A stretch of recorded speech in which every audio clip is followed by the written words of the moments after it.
Hey guys, welcome back to my channel. So ಇವಾಗ just ಎದ್ದು fresh up ಆಗಿ ತಿಂಡಿ ಎಲ್ಲ ತಿಂದು ಆಯಿತು. ಸೊ ಇವಾಗ ವ್ಲಾಗ್ನ ಸ್ಟಾರ್ಟ್ ಮಾಡೋಣ ಅಂತ ಮಾಡ್ತಾ ಇರೋ ಮನೇಲಿ ಪಡ್ಡು ಮಾಡಿದ್ರು ಇವತ್ತು. ಸೊ ತಿದ್ದೆ. ಇವತ್ತು ಮಂಗಳವಾರ. ಇವಾಗ ಸ್ವಲ್ಪ ತಲೆಗೆ ಆಯಿಲ್ ಅಪ್ಲೈ ಮಾಡಿ 1 ಅವರ್ ಬಿಟ್ಟು ಆಮೇಲೆ ಹೆಡ್ ಬಾತ್ ತೊಗೋಬೇಕು.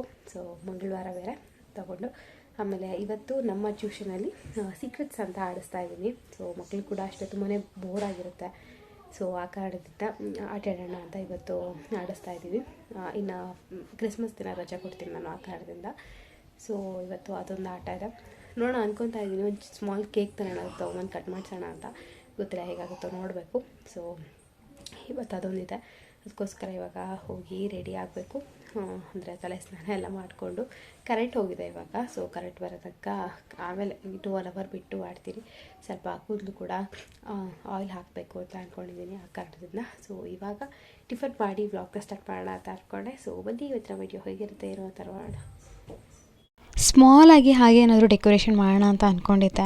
ಸೊ ಅವ್ರಿಗೂ ಖುಷಿಯಾಗುತ್ತೆ ಅಂತ ಇದನ್ನ ನಾವು ನಮ್ಮ ಗುಂಡು ಫೋಟೋಶೂಟ್ಸ್ಗೆಲ್ಲ ಅವಾಗ ತಂದಿದ್ದು. ಸೊ ಡಿಸೆಂಬರ್ ಮಂತಲ್ಲಿ ಕ್ರಿಸ್ಮಸ್ದೆಲ್ಲ ಇಟ್ಟು ಫೋಟೋಶೂಟ್ ಮಾಡಿದ್ವಿ. ಸೊ ಅದನ್ನೇ ಇಲ್ಲಿ ಯೂಸ್ ಮಾಡಿದೆ.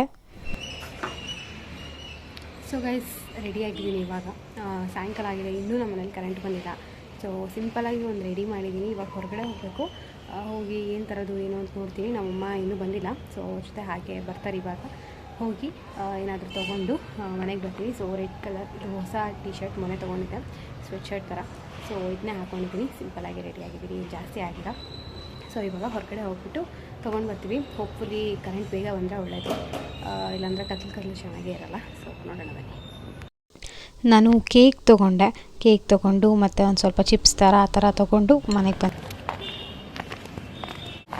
ಗೈಸ್, ನಾನು ಸೀಕ್ರೆಟ್ಸ್ ಅಂತ ಆಡಿಸ್ತಾ ಇದ್ದೀನಿ. ಎಷ್ಟು ಬುದ್ಧಿವಂತೆ ಅಂದರೆ ನಾನೇ ತೊಗೊಂಡಿಲ್ಲ ಗಿಫ್ಟು. ಇವಾಗ ಬಂದು ತೊಗೊಳ್ತಾ ಇದ್ದೀನಿ. ಮರ್ತೋಗಿದ್ದೆ, ಮತ್ತೆ ಮನೆಗೆ ಹೋಗಿ ಇವಾಗ ಡಿಸ್ಟರ್ಬೆನ್ಸ್ ಇದೆ ರೋಡಲ್ಲಿ. ಸೊ ಇವಾಗ ಜಸ್ಟ್ ಮತ್ತೆ ಮನೆಗೆ ಹೋದವಳು ಬಂದು ಗಿಫ್ಟ್ ತೊಗೊಂಡೆ. ಮನೆಗೆ ಬಂದೆ. ಸೊ ನಾನು ಹೇಳಿದೆ ಅಲ್ವಾ, ನಾನು ಗಿಫ್ಟ್ ತರೋದೇ ಮರ್ತೋಗಿದ್ದೀನಿ. ಆಗ ಹೋಗ್ಬಿಟ್ಟು ಕೇಕ್ ಎಲ್ಲ ತೊಗೊಂಡು ಬಂದೆ, ಬಟ್ ಗಿಫ್ಟ್ನ ಮರ್ತೋಗಿದ್ದೆ. ಮತ್ತೆ ಮನೆಗೆ ಬಂದಮೇಲೆ ನೆನಪಾಯಿತು. ನಮ್ಮ ಅಮ್ಮ ಸರಿ ಹೋಗ್ಬಿಟ್ಟು ಬಾ ಅಂತ ಅಂದರು. ಇವಾಗ ಹೋಗಿ ತೊಗೊಂಡು ಬಂದಿದ್ದೀನಿ. ನನಗೆ ನಮ್ಮ ಟ್ಯೂಷನಲ್ಲಿರೋ ಒಂದು ಹುಡುಗಂದು ಬಂದಿದೆ. ಸೊ ನಂಗೆ ನಿಜವಾಗ್ಲೂ ಗೊತ್ತಾಗಲ್ಲ ಹುಡುಗರಿಗೆ ಏನು ಕೊಡಬೇಕು ಅಂತ.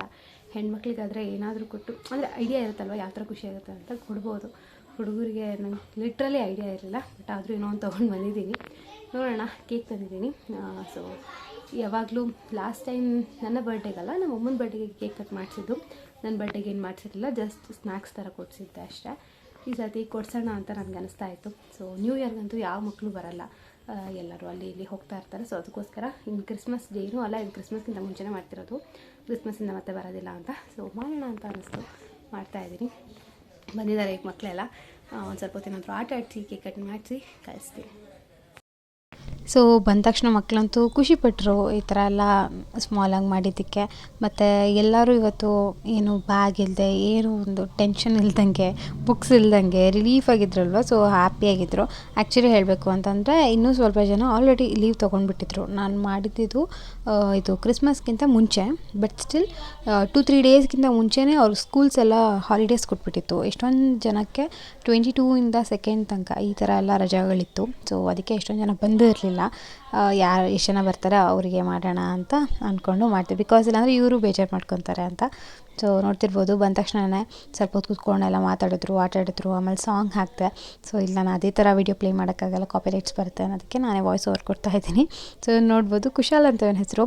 ಅವನೇ ಬಂದು ವಾಲಂಟಿಯರ್ ಆಗಿ ನಾನು ಡ್ಯಾನ್ಸ್ ಮಾಡ್ತೀನಿ ಅಂತ ಬಂದ. ಸೊ ಅದಕ್ಕೆ ಹಾಗೆ ಮಾಡಿದೆ. ಚಿಕ್ಕವನಿನ್ನು, ಅವನು UKG ಅಷ್ಟೇ ಅವನು.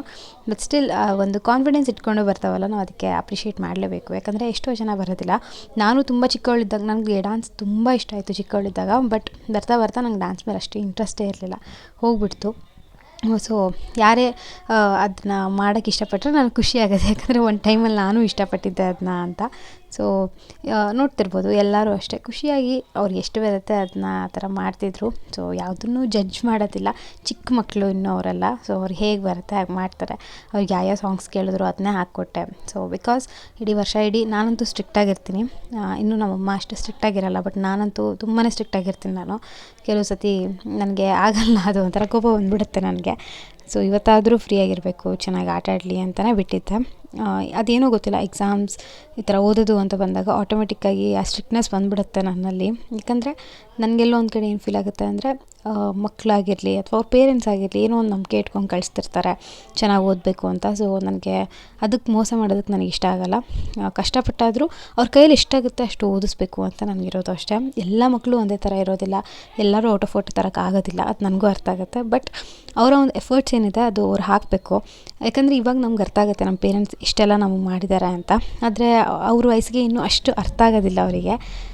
ಎಲ್ಲೋ ಒಂದು ಕಡೆ ಮುಂದೆ ಹೋಗಿ ಅವರು ರಿಗ್ರೆಟ್ ಮಾಡೋದಕ್ಕಿಂತ ಇವಾಗೆ ಒಂಚೂರಾದರೂ ಅವ್ರ ಎಫರ್ಟ್ಸ್ ಹಾಕಲಿ ಅನ್ನೋದು ಒಂದೇ ನನ್ನ ಇಂಟೆನ್ಷನ್ ಅಂತ ಹೇಳ್ತೀನಿ. ಸೊ ಇವತ್ತು ಎಂಜಾಯ್ ಮಾಡೋಕ್ಕೆ ಕಂಪ್ಲೀಟಾಗಿ ನಾನು ಬಿಟ್ಟಿದ್ದೆ ಆಟ ಆಡಲಿ ಅಂತ. ಸೊ ನೋಡ್ತಿರ್ಬೋದು, ಹಾಗೆ ಅವ್ರಿಗೆ ಏನೇನು ಇಷ್ಟ ಆಯಿತು ಆ ಸಾಂಗ್ಸ್ಗೆಲ್ಲ ಹಾಕ್ಕೊಂಡು ಡ್ಯಾನ್ಸ್ ಮಾಡಿದ್ರು. ನಮ್ಮ ಗುಂಡೂ ಇದ್ದ, ಅವನು ಕೂಡ ಎಂಜಾಯ್ ಮಾಡ್ದ. ಅವನು ಯಾವಾಗಲೂ ಬಂದು ಮಕ್ಕಳ ಜೊತೆ ಕೂತ್ಕೊಂಡು ಒಂದು ಸ್ವಲ್ಪ ಏನಾದರೂ ಬರೆದು ಹೋಗ್ತಾ ಇದ್ದ. ಬಟ್ ಇವತ್ತು ಅವನು ಇವರೆಲ್ಲ ಡ್ಯಾನ್ಸ್ ಮಾಡೋದು ನೋಡು ಅವನಿಗೂ ಶಾಕ್ ಆಗಿತ್ತು, ಯಾಕೆ ಈ ಥರ ಮಾಡ್ತಿದ್ದಾರೆ ಇವರೆಲ್ಲ ಅಂತ. ಅವನು ಕೂತ್ಕೊಂಡು ಎಂಜಾಯ್ ಮಾಡ್ದ. ಸೊ ಅವ್ನಿಗೆ ಒಂದು ಸ್ವಲ್ಪ ಶೈ ಈ ಥರ ಎಲ್ಲ ಯಾರಾದರೂ ಇದ್ದರೆ ಸುಮ್ಮನೆ ಕೂತ್ಕೊಂಡು ಎಲ್ಲರದ್ದು ಮುಖ ನೋಡ್ತಾ ಇರ್ತಾನೆ. ಇನ್ನೂ ಅಷ್ಟು ಕಂಫರ್ಟಬಲಾಗಿ ಅವನು ಓಪನ್ ಅಪ್ ಆಗೋಲ್ಲ, ಸ್ವಲ್ಪ ಟೈಮ್ ತೊಗೊತಾನೆ ಅವನು ಓಪನ್ ಅಪ್ ಆಗೋಕ್ಕೆ. ನೋಡಿ ಅವರೆಲ್ಲ ಎಷ್ಟೇ ಹೇಳಿದ್ರು ಅವ್ನು ಡ್ಯಾನ್ಸ್ ಮಾಡಲಿಲ್ಲ, ಅಲ್ಲಿ ಸುಮ್ಮನೆ ನಿಂತ್ಕೊಂಡು ಚಪ್ಪಾಳೆ ತಟ್ತಿರ್ತಾ ಹೊರತು ಡ್ಯಾನ್ಸ್ ಎಲ್ಲ ಮಾಡಲ್ಲ ಅವನು. ನಾವಷ್ಟೇ ಮನೆಯವರಿದ್ದು ಇದು ತುಂಬ ಕ್ಲೋಸ್ ಮಾತ್ರ ಅವನಿಗೆ ಯಾರು ಗೊತ್ತು, ಅವರೆಲ್ಲ ಇದ್ದರೆ ಮಾತ್ರ ಅವ್ನು ಡ್ಯಾನ್ಸ್ ಮಾಡ್ತಾನೆ, ಇಲ್ಲಾಂದರೆ ಅವ್ನು ಮಾಡೋದೇ ಇಲ್ಲ. ನೋಡ್ತಿರ್ಬೋದು ಅಷ್ಟು ಜನ ಮಕ್ಕಳು ಮಾಡ್ತಿದ್ರು ಅವ್ನು ಎಲ್ಲರನ್ನೂ ನೋಡ್ತಿದ್ದಾನೆ ಹೊರತು ಅವ್ನು ಡ್ಯಾನ್ಸ್ ಮಾಡಿಲ್ಲ. ಸೊ ಈ ಥರ ಮಕ್ಕಳು ಮಾಡ್ತಾಯಿದ್ರು, ಚೆನ್ನಾಗಿ ಎಂಜಾಯ್ ಮಾಡಿದ್ರು. ಸೊ ಅದಾದಮೇಲೆ ಎಲ್ಲರೂ ಸೇರಿ ಡ್ಯಾನ್ಸ್ ಮಾಡಿ ಮುಗಿಸಿದ್ರು. ಸರಿ ಏನು ಸಾಕು, ಟೈಮ್ ಆಗ್ತಿದೆ ಅಂತ. ನೋಡ್ತಾ ಇರ್ಬೋದು ಈ ಥರ ಸಿಂಪಲಾಗಿ ಡೆಕೋರೇಷನ್ ಮಾಡಿದ್ದೆ, ಏನೆಲ್ಲ ಕ್ರಿಸ್ಮಸ್ ಟ್ರೀ ಇಟ್ಟು ಅದು ಜಿಂಗಲ್ ಬೆಲ್ಸ್ ಎಲ್ಲ ಇತ್ತು, ಅದನ್ನ ಹಾಕಿ ಒಂದು ಲೈಟ್ ಹಾಕಿದ್ದೆ ಅಷ್ಟೇ. ಸೊ ಇಷ್ಟ ಆದಮೇಲೆ ಒಂದು ಸ್ವಲ್ಪ ಫೋಟೋಸ್ ತೆಗೆದೆ ನಮ್ಮ ಗುಂಡುದು ಕೂಡ ಅಲ್ಲಿ ಕೂತ್ಕೊಂಡು. ಅದಾದಮೇಲೆ ಕೇಕ್ ಕಟ್ ಮಾಡಿದ್ವಿ. ಒಂದು 1/2 kg ಚಾಕ್ಲೇಟ್ ಕೇಕ್ನ ತೊಗೊಂಡು ಬಂದಿದ್ದೆ. ಸೊ ಮಕ್ಕಳೇ ಎಲ್ಲರೂ ತಿನ್ನೋದು ಅಂತ ತೊಗೊಂಡು ಬಂದು ಎಲ್ಲರೂ ಇಲ್ಲಿ ನಿಂತ್ಕೊಂಡು ಕೇಕ್ ಕಟ್ ಮಾಡಿದ್ವಿ. ಸೊ ಖುಷಿಪಟ್ಟರು ಮಕ್ಕಳು, ಅದೊಂದು ನನಗೆ ಸ್ಯಾಟಿಸ್ಫ್ಯಾಕ್ಷನ್ ಇದೆ. ಏಕೆಂದರೆ ಈ ಇಯರ್ ಏನು ಜಾಸ್ತಿ ಅಷ್ಟಾಗೇನು ಮಾಡಿರಲಿಲ್ಲ. ಸೊ ಚಿಲ್ಡ್ರನ್ಸ್ ಡೇಗೆ ಆ್ಯಕ್ಚುಲಿ ಮಾಡಿಸ್ಬೇಕು ಅಂತ ತುಂಬ ಇತ್ತು, ಬಟ್ ಆ ಟೈಮಲ್ಲಿ ಆಗಲಿಲ್ಲ. ನಮ್ಮ ಗುಂಡುಗೂ ಹುಷಾರಿರಲಿಲ್ಲ, ಅವನು ಇರಲಿಲ್ಲ ಮನೇಲಿ. ಸೊ ಅದಕ್ಕೋಸ್ಕರ ಮನಸ್ಸು ಬರಲಿಲ್ಲ ಅವಾಗ ಅಷ್ಟು ಮಾಡ್ಸೋಕ್ಕೆ. ಯಾಕಂದರೆ ಮನೇಲಿ ಎಲ್ಲರೂ ಚೆನ್ನಾಗಿದ್ದರೆ ಅದೊಂದು ಖುಷಿ ಇರುತ್ತೆ. ಏನಾದರೂ ಬೇಜಾರಾಗ್ಬಿಟ್ರೆ ಅಂತೂ ಮಾಡ್ಸೋಕ್ಕೆ ಇಷ್ಟ ಆಗೋಲ್ಲ. ಮತ್ತು ಬರ್ಡೇಗೆ ಮಾಡಿಸೋಣ ಅಂದರೆ ಗುಂಡು ಊರಲ್ಲಿದ್ದ, ಅವಾಗಾದರೂ ಕೇಕ್ ಕೊಡೋಣ ಮಕ್ಕಳಿಗೆ ಅಂದರೆ.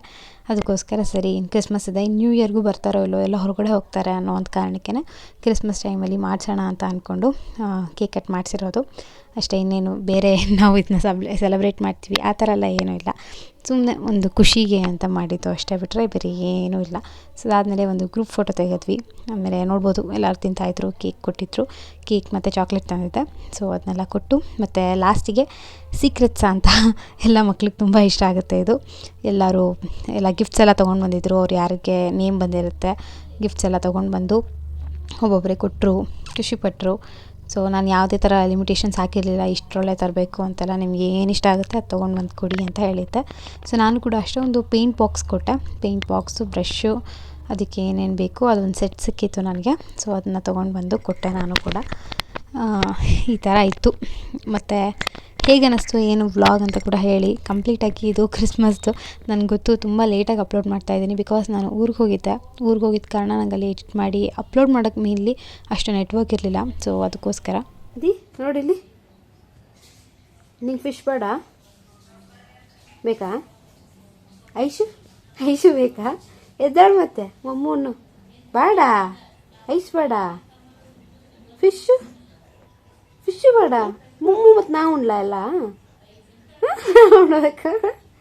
ಇದ್ದಾಳ ಪಾಪ, ನಿದ್ದೆ ಮಾಡಬಾರ್ದು, ಇದ್ದಳು ಫಿಶ್ ತಿಂದು ಫಿಶ್ ತಿನ್ನೋನಿದ್ದಳು.